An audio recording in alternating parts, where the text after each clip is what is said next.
Welcome to new exam. आज है 3 जुलाई 2020 और 3 जुलाई 2020 से करंट अफेयर्स के जितने भी इंपॉर्टेंट क्वेश्चन बनेंगे वो हम इस वीडियो में डिस्कस करेंगे। तो दोस्तों वीडियो को लास्ट तक जरूर देखिए, क्योंकि हम आपसे लास्ट में एक क्वेश्चन पूछेंगे, उसका आंसर आपको कमेंट बॉक्स में देना है। और वीडियो अच्छा लगे तो लाइक और शेयर जरूर कीजिए, हमारे चैनल को सब्सक्राइब कीजिए, बेल आइकन पर क्लिक कर दीजिए, जिससे कि आपको डेली करंट मिलता रहे। और आपको तो पता ही है करंट अफेयर्स कितना इंपॉर्टेंट है। तो दोस्तों आप सभी से निवेदन है कि डेली का करंट पढ़ते रहिए, क्योंकि जब एग्ज़ाम आएगा तो आपको टाइम मिलेगा। तो चलते हैं, करते हैं आज का करंट अफेयर्स स्टार्ट। हाल ही में विश्व खेल पत्रकार दिवस कब मनाया गया? तो ये कब मनाया गया? ये मनाया गया कब? 2 जुलाई को। विश्व खेल पत्रकार दिवस कब मनाया गया? ये मनाया गया 2 जुलाई को। और इसके बारे में आपको बताएं, खेल को बढ़ावा देने के लिए खेल पत्रकारों की सेवाओं को चिन्हित करने के लिए 2 जुलाई को विश्व खेल पत्रकार दिवस मनाया जाता है। यह वही दिन है जब 1924 पेरिस ओलंपिक में इंटरनेशनल स्पोर्ट्स प्रेस एसोसिएशन की स्थापना की गई थी। विश्व खेल पत्रकार दिवस खेल मीडिया के सदस्यों को अपने पेशेवर कार्य में उत्कृष्टता के लिए प्रयास के लिए प्रेरित करने के लिए मनाया जाता है। और हम आपको बता दें कुछ इम्पोर्टेंट डे। विश्व ब्रेल दिवस ये मनाया जाता है 4 जनवरी को। राष्ट्रीय चिकित्सक दिवस ये मनाया जाता है 1 जुलाई को, जो कि कल ही मनाया गया, राष्ट्रीय चिकित्सक दिवस। और विश्व दलहन दिवस ये मनाया जाता है 10 फरवरी को। World day to combat desertification and drought ये मनाया गया 17 जून को। दोस्तों क्वेश्चन नंबर 1 से इतनी जानकारी मिलती है। चलते हैं अगले क्वेश्चन पर। हाल ही में किसे सांख्यिकी में उनके योगदान के लिए आजीवन उपलब्धि पुरस्कार से सम्मानित किया गया? तो ये किसको किया गया? ये किया गया सी रंगराजन को। किसे? सी रंगराजन को। आरबीआई के पूर्व गवर्नर सी रंगराजन को सांख्यिकी में उनके योगदान के लिए आजीवन उपलब्धि पुरस्कार से सम्मानित किया गया है। उन्हें सांख्यिकी दिवस के अवसर पर सम्मानित किया गया। आरबीआई और प्रधानमंत्री सलाहकार परिषद के अलावा रंगराजन राष्ट्रीय सांख्यिकी आयोग के अध्यक्ष थे। किसके थे? राष्ट्रीय सांख्यिकी आयोग के अध्यक्ष थे, जिसे 2000 में सांख्यिकी प्रणाली की समीक्षा के लिए स्थापित किया गया था। वे संसद के पूर्व सदस्य और भारतीय रिजर्व बैंक के 19वें गवर्नर हैं। कौन है? संसद के पूर्व सदस्य और भारतीय रिजर्व बैंक के 19वें गवर्नर हैं। वे मद्रास स्कूल ऑफ इकोनॉमिक्स के अध्यक्ष CR Rao, advanced institute of mathematics, statistics and computer science के संस्थापक अध्यक्ष, हैदराबाद विश्वविद्यालय के पूर्व चांसलर और अहमदाबाद विश्वविद्यालय में प्रोफेसर रहे हैं। तो दोस्तों क्वेश्चन नंबर 2 से इतनी जानकारी मिलती है। चलते हैं अगले क्वेश्चन पर। हाल ही में किस राज्य सरकार ने एक नई पहल सबूजा उड़ीसा को लागू करने की योजना बनाई है? तो ये किस राज्य ने बनाई? ये बनाई उड़ीसा ने। उड़ीसा राज्य सरकार ने एक नई पहल बनाई। और एक कौन सी? सबूजा उड़ीसा। उड़ीसा सरकार ने 1,30,264 हेक्टेयर भूमि पर व्यापक वृक्षारोपण के माध्यम से हरित आवरण बढ़ाने के लिए एक नई पहल सबूजा उड़ीसा को लागू करने की योजना बनाई है। मुख्य सचिव असित त्रिपाठी की अध्यक्षता में आयोजित एक उच्च स्तरीय बैठक में यह निर्णय लिया गया है। लोगों को उनकी पसंद का अंकुर 1 रुपये प्रति अंकुर के हिसाब से दिया जाएगा। कितने रुपए? 1 रुपये प्रति अंकुर के हिसाब से दिया जाएगा। तो दोस्तों क्वेश्चन नंबर 3 से इतनी जानकारी मिलती है। अगर हम बात करें उड़ीसा में, तो उड़ीसा में जो हाल ही में एक मुख्य न्यायाधीश चेंज हुई यहाँ के हाई कोर्ट के, वो कौन थे? मोहम्मद रफ़ीक। और यहाँ पर मोजीवन पहल भी चल रही है, मो प्रतिभा पहल भी चल रही है। हीरो टू एनिमल अवार्ड भी मिला उड़ीसा राज्य सरकार को, जिसे पेटा बोलते हैं। Satkosia tiger reserve, Similipal national park, Gahirmatha wild life sanctuary Chilika lake, ये भी उड़ीसा में। तो दोस्तों क्वेश्चन नंबर 3 से इतनी जानकारी तो मिलती है। अगर हम बात करें उड़ीसा की, तो उड़ीसा के बारे में जाने। उड़ीसा की जो स्थापना हुई थी वो हुई थी 26 जनवरी 1950 को। उड़ीसा की राजधानी है भुवनेश्वर, मुख्यमंत्री है नवीन पटनायक और राज्यपाल हैं गणेशी लाल, और हम आपको मुख्य न्यायाधीश के बारे में बता चुके हैं जो कि मोहम्मद रफ़ीक जी हैं। यहाँ पर जो लोकसभा सीटें हैं वो हैं 20, राज्यसभा सीटें हैं 10 और विधानसभा सीटें 147। और हम आपको बता दें यहाँ पर जिलों की संख्या है 30। यहाँ के जो इम्पोर्टेंट राष्ट्रीय उद्यान है, एक है भितरकनिका राष्ट्रीय उद्यान और सिमलीपाल राष्ट्रीय उद्यान।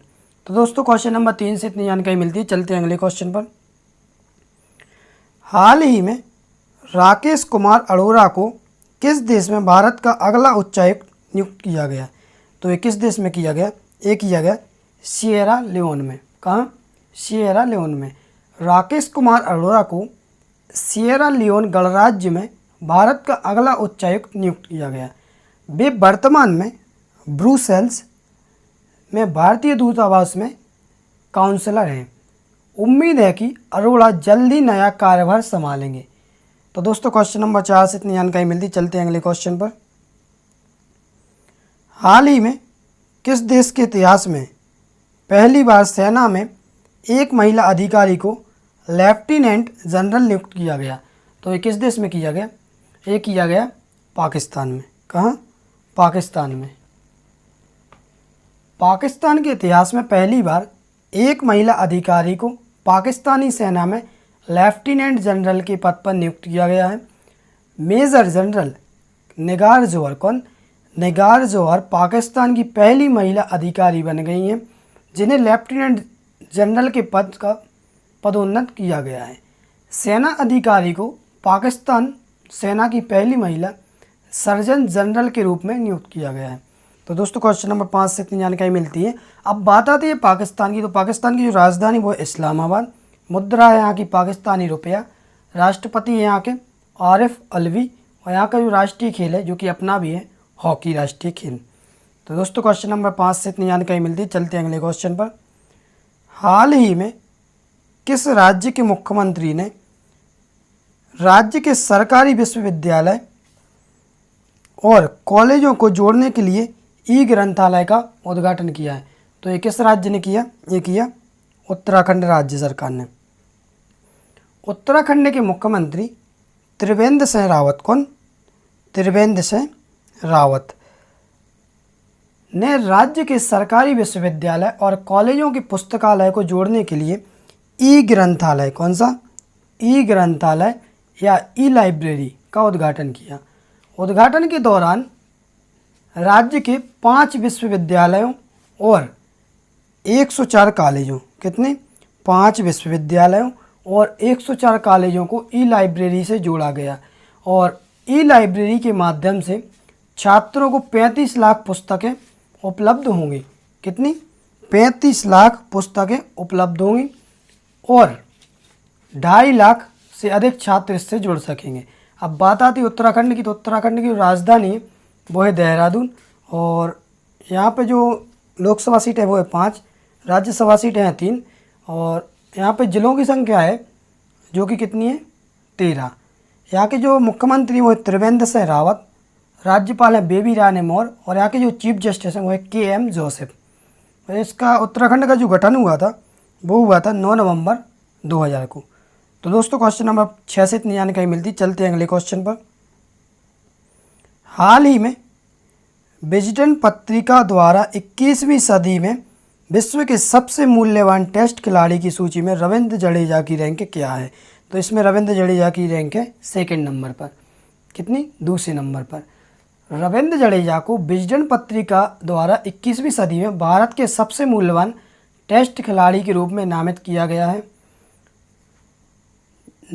97.3 की MVP रेटिंग के साथ उन्हें श्रीलंका के दिग्गज मुथैया मुरलीधरन के बाद विश्व भर में दूसरे सबसे मूल्यवान टेस्ट खिलाड़ी के रूप में भी दर्जा दिया गया है। फर्स्ट पर कौन है? दिग्गज मुथैया मुरलीधरन। कौन? मुथैया मुरलीधरन। उन्होंने 2012 में अपनी शुरुआत के बाद 49 टेस्ट मैच खेले जिसमें 1 शतक के साथ 1869 रन बनाए और 14 अर्धशतक उनके नाम हैं। तो दोस्तों क्वेश्चन नंबर 7 से इतनी जानकारी मिलती है। चलते हैं अगले क्वेश्चन पर। हाल ही में किसने चेस्ट एक्सरे छवियों से कोविड-19 का पता लगाने के लिए एक आर्टिफिशियल इंटेलिजेंस आधारित गहन शिक्षण उपकरण विकसित किया है। तो ये किसने किया है? ये किया है कुशपाल सिंह यादव ने। किसने? कुशपाल सिंह यादव ने, जो कि आईआईटी के प्रोफेसर हैं। आईआईटी गांधीनगर के शोधकर्ताओं ने चेस्ट एक्सरे छवियों से कोविड-19 का पता लगाने के लिए एक आर्टिफिशियल इंटेलिजेंस आधारित गहन शिक्षण उपकरण विकसित किया है। यह ऑनलाइन उपकरण किसी व्यक्ति के कोविड-19 से संक्रमण होने की संभावना को इंगित करता है, जिसका उपयोग मेडिकल टेस्ट से पहले त्वरित प्रारंभ निदान के लिए किया जा सकता है। यह उपकरण कुशपाल सिंह यादव द्वारा विकसित किया गया है। तो दोस्तों क्वेश्चन नंबर 8 से इतनी जानकारी मिलती है। चलते हैं अगले क्वेश्चन पर। हाल ही में किसे भारतीय जनसंचार संस्थान का महानिदेशक नियुक्त किया गया? तो ये किसे किया गया? ये किया गया संजय द्विवेदी को। किसे? संजय द्विवेदी को। प्रोफेसर संजय द्विवेदी को भारतीय जनसंचार संस्थान यानी आईआईएमसी दिल्ली का महानिदेशक नियुक्त किया गया है। द्विवेदी वर्तमान में माखनलाल चतुर्वेदी राष्ट्रीय पत्रकारिता एवं संचार विश्वविद्यालय भोपाल के रजिस्ट्रार हैं। मंत्रिमंडल की नियुक्ति समिति ने 3 वर्षों की अवधि के लिए एक सीधी भर्ती के आधार पर महानिदेशक आईआईएमसी के रूप में उनकी नियुक्ति की मंजूरी दी है। तो दोस्तों क्वेश्चन नंबर 9 से इतनी जानकारी मिलती है। चलते हैं अगले क्वेश्चन पर। हाल ही में किस बैंक में पूरे भारत के किसानों के लिए ई किसान धन ऐप लॉन्च करने की घोषणा की? तो ये किस बैंक ने की? ये की एचडीएफसी बैंक ने। किसने? एचडीएफसी बैंक ने। एचडीएफसी बैंक ने पूरे भारत में किसानों के लिए ई किसान धन ऐप लॉन्च करने की घोषणा की है। इस ऐप के माध्यम से किसान अपने मोबाइल फ़ोन के माध्यम से कई बैंक और कृषि दोनों सेवाओं तक पहुंच प्राप्त कर सकेंगे। एप्लीकेशन किसानों द्वारा कृषि प्रथाओं पर आवश्यक सभी जानकारी के लिए वन स्टॉप सॉल्यूशन है। क्या है? वन स्टॉप सॉल्यूशन है। अब बात आती है एचडीएफसी की। तो एचडीएफसी के फुल फॉर्म है हाउसिंग डेवलपमेंट फाइनेंस कॉरपोरेशन। इसकी जो स्थापना हुई थी अगस्त 1994 में। और यहाँ के जो संस्थापक हैं वो है विभू वर्गीज और मुख्यालय है मुंबई। यहाँ के जो चेयरमैन है वो है सीएम वासुदेव और प्रबंध निदेशक है जो कि आदित्य पुरी। तो दोस्तों क्वेश्चन नंबर 10 से इतनी जानकारी मिलती है। चलते हैं अगले क्वेश्चन पर। हाल ही में किस राज्य सरकार ने skill connect forum portal launch किया है? तो ये किस राज्य सरकार ने किया? ये किया है कर्नाटक ने। किसने? कर्नाटक राज्य सरकार ने ये लॉन्च किया है। कर्नाटक के मुख्यमंत्री कौन? बीएस येदियुरप्पा ने स्किल कनेक्ट फोरम शुरू किया है, जो नौकरी की तलाश करने वालों को एक सामान्य मंच पर नियोक्ताओं के साथ जोड़ता है। एक बेरोजगार व्यक्ति को कौशल प्रदान किया जाएगा और फिर नौकरी पाने में सक्षम बनाया जाएगा। कोई भी व्यक्ति अपनी योग्यता, कौशल सेट और अन्य वितरण अपलोड करके पोर्टल पर पंजीकरण कर सकता है। तो दोस्तों क्वेश्चन नंबर 11 से इतनी जानकारी तो मिलती है। अब बात आती है कर्नाटक की। तो हम कर्नाटक के बारे में जान लेते हैं। कर्नाटक का जो गठन हुआ था वो हुआ था 1 नवंबर 1956 को। कर्नाटक की जो राजधानी वो है बेंगलुरु। यहाँ के जो मुख्यमंत्री जिनके बारे में आपको बता ही चुके हैं वीएस येदियुरप्पा। यहाँ के जो राज्यपाल है वो है वाजुभाई वाला। मुख्य न्यायाधीश हैं अभय श्रीनिवास। यहाँ पर जो लोकसभा सीटें हैं वो 28, राज्यसभा सीटें हैं 12, विधानसभा सीटें हैं 225 और यहाँ पर विधान परिषद भी याद रखना कितनी 75। हम आपको विधान परिषद के बारे में पिछली वीडियो में बता चुके हैं। चलते हैं अगले क्वेश्चन पर। हाल ही में सलमा लखानी ने कनाडा के किस प्रांत में उपराज्यपाल के रूप में अपनी नियुक्ति पर इतिहास रचा? तो ये कहाँ पर रचा है इन्होंने इतिहास? ये रचा है अल्बर्टा में। कनाडा का जो एक प्रांत है अल्बर्टा, वहाँ पे इन्होंने इतिहास रचा है। सलमा लखानी ने अल्बर्टा प्रांत के उपराज्यपाल के रूप में अपनी नियुक्ति पर इतिहास बनाया है। वे कनाडा में पद पर चुनी जाने वाली भारतीय उपमहाद्वीपीय मूल की पहली मुस्लिम है। उनकी नियुक्ति की घोषणा कनाडा के प्रधानमंत्री जस्टिन ट्रूडो ने की। कनाडा का एक उपराज्यपाल भारत के एक राज्यपाल के बराबर है। कितना? कनाडा का एक उपराज्यपाल और भारत के एक राज्यपाल के बराबर है। यानी उपराज्यपाल और राज्यपाल भारत के राज्यपाल, वहाँ के उपराज्यपाल बराबर हैं और संघीय सरकार द्वारा नामित होता है। अब बात आती है कनाडा की। तो कनाडा की राजधानी वो ओटावा, मुद्रा है कैनेडियन डॉलर। हम आपको प्रधानमंत्री के बारे में बता ही चुके कौन है? Justin Trudeau. जो कि बहुत चर्चा में भी रहे पिछली बार। चलते हैं अगले क्वेश्चन पर। हाल ही में किसे सिनेमा में संयुक्त राष्ट्र अंतर्राष्ट्रीय संगठनों में भारत के अगले राजदूत और स्थायी प्रतिनिधि के रूप में नियुक्त किया गया? तो ये कैसे किया गया? ये किया गया इंद्रमणि पांडे को। किसे? इंद्रमणि पांडे को। वरिष्ठ राजनयिक इंद्रमणि पांडे को जिनेवा में संयुक्त राष्ट्र अन्य अंतर्राष्ट्रीय संगठनों के लिए भारत के अगले राजदूत के और स्थायी प्रतिनिधि के रूप में नियुक्त किया गया है। 1990 बैच के, कब? 1990 बैच के IFS अधिकारी श्री पांडे वर्तमान में विदेश मंत्रालय में अतिरिक्त सचिव हैं। उनके शीघ्र ही कार्यभार संभालने की उम्मीद है। तो दोस्तों क्वेश्चन नंबर 13 से इतनी जानकारी मिलती है। चलते हैं अगले क्वेश्चन पर। हाल ही में किसने एक्सेलरेट विज्ञान नामक नई योजना की घोषणा की? तो ये किसने की? ये की विज्ञान और इंजीनियरिंग अनुसंधान बोर्ड ने। किसने? विज्ञान और इंजीनियरिंग अनुसंधान बोर्ड ने एक नई योजना शुरू की है जिसका नाम एक्सेलरेट विज्ञान है। यह देश भर में अनुसंधान, इंटर्नशिप, क्षमता निर्माण कार्यक्रमों और कार्यशालाओं के लिए एकल मंच प्रदान करेगा। इस योजना का उद्देश्य हाई एंड वैज्ञानिक अनुसंधान को प्रोत्साहित करना और वैज्ञानिक श्रम शक्ति तैयार करना है जिससे अनुसंधान करियर और ज्ञान आधारित अर्थव्यवस्था बन सके। विज्ञान और इंजीनियरिंग अनुसंधान बोर्ड विज्ञान और प्रौद्योगिकी विभाग के तहत एक सर्वाधिक निकाय है। इसका मुख्यालय कहाँ है? दिल्ली में। दोस्तों क्वेश्चन नंबर 14 से जानकारी मिलती है। चलते हैं अगले क्वेश्चन पर। हाल ही में अंतर्राष्ट्रीय क्रिकेट परिषद ICC के अध्यक्ष शशांक मनोहर ने किसे अपना उत्तराधिकारी नियुक्त किया है? तो ये किसे किया है? ये किया है इन्होंने इमरान ख्वाजा को।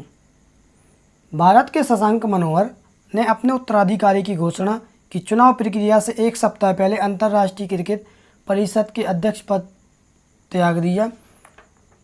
अध्यक्ष Imran Khwaja Singapore cricket association के पूर्व अध्यक्ष अंतरिम प्रमुख होंगे। तो ये होंगे। और मनोहर को मई 2016 में पहला स्वतंत्र ICC अध्यक्ष नियुक्त किया गया था। तो दोस्तों क्वेश्चन नंबर 15 से इतनी जानकारी मिलती है। ये रहा आज का हमारा करंट अफेयर्स। हमने आपको कल एक क्वेश्चन दिया था, उसका आंसर देख लेते हैं। हाल ही में केंद्र सरकार ने फिर से किसके लिए बोली लगाने वाली समय सीमा को 2 महीने बढ़ाकर 31 अगस्त 2020 तक कर दिया है? तो किसके लिए कह दिया? ये कह दिया एयर इंडिया को। और हम आपको कल के लिए एक क्वेश्चन देते हैं, उसका आंसर आपको कमेंट बॉक्स में देना है। और इसका भी आंसर बहुत से लोगों ने सही दिया और अच्छा लगा, और बहुत से लोगों ने डिटेल में भी लिखा। तो हम आप सभी से निवेदन करते हैं कि आप लोग डिटेल में लिखा करें, क्योंकि आप डिटेल में लिखेंगे नॉलेज आपका इंप्रूव होगा। क्योंकि सिलेक्शन आपको चाहिए, नौकरी आपको चाहिए, तो मेहनत तो करनी पड़ेगी ना। हाल ही में किसने micro food processing enterprises PMFME formalisation शुरू किया? तो ये किसने किया? ये आपको पता ही होगा, आपने पिछली वीडियो में देखा होगा। इसका जो भी आंसर है आप कमेंट बॉक्स में डाल देना। और वीडियो अच्छा लगे तो दोस्तों लाइक और शेयर जरूर कीजिए, और फ्रेंडों में जितने ज़्यादा से ज़्यादा शेयर कर सकें उतना आप शेयर करें। वीडियो देखने के लिए धन्यवाद।